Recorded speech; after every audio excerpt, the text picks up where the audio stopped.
Hi, now let's continue with spectral graph convolutions as an extension of the regular convolutions, an extension for graphs. So we went further, we went deeper into convolutions, and these convolutions were defined for regular grids, for instance, images. Now we want to see how we can go to graph data structures. So inspired by the convolution theorem, what we can do is we can assume that our weights, they don't change; they remain the same. It's a matrix. However, in graphs, because of the lack of regular structure, we don't have maybe the shift operator, right? And as we saw, the shift operator is core. For convolutions, it's what determines the eigenvectors of the convolution operation, and thereafter, via the convolutional theorem, the connection to Fourier transform and the computation of convolutions afterward. So, in our case, what could be an equivalent of Fourier basis for graphs? The basic idea here, or one of the ideas, is that we can use the graph Laplacian to compute eigenvectors, and these eigenvectors would be the analog of the Fourier transform, so of the DFT matrix that we saw in the previous sub-lecture. This definition is equivalent when our graph is actually a regular grid. When it's just a graph, it's not equivalent, but it's a generalization, so to speak. For undirected graphs, we've got symmetric adjacent matrix and graph Laplacian, so things are easy, straightforward. For directed graphs, we've got a more elaborate situation. We have to compute generalized eigenvalues, and we have to use Jordan decomposition, so things become a bit more complicated.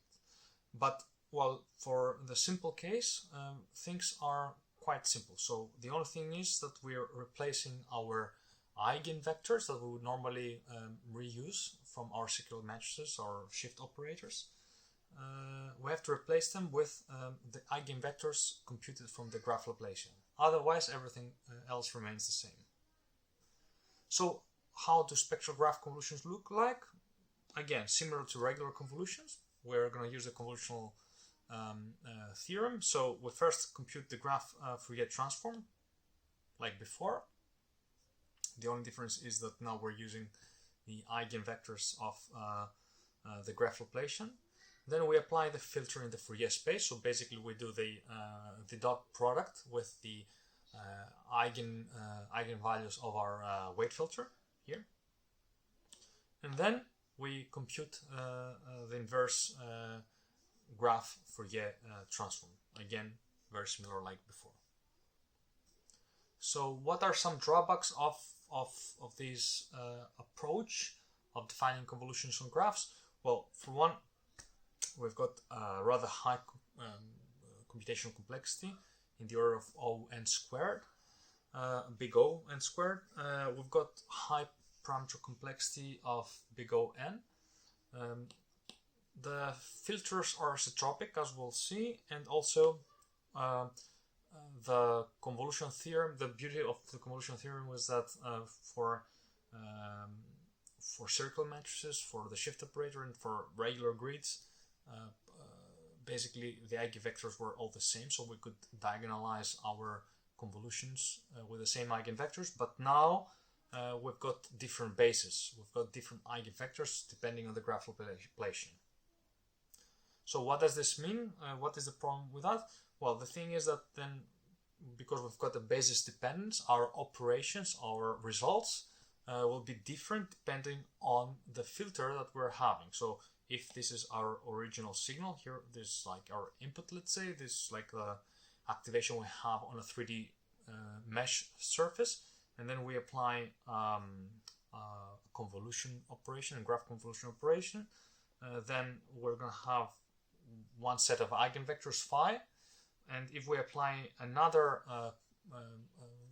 graph convolution with a different graph relation, then we would have a different set of eigenvectors and therefore a different result. This means that these graph convolutions, the spectral graph convolutions, are not easy to generalize and share between graphs.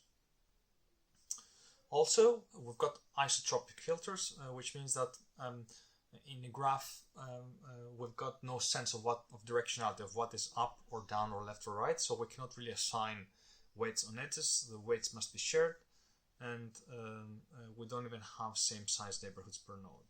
So the filters are isotropic; they've got the same influence, no matter the direction of or no matter what is specifically the neighbor that the filter is applied on. Thank you.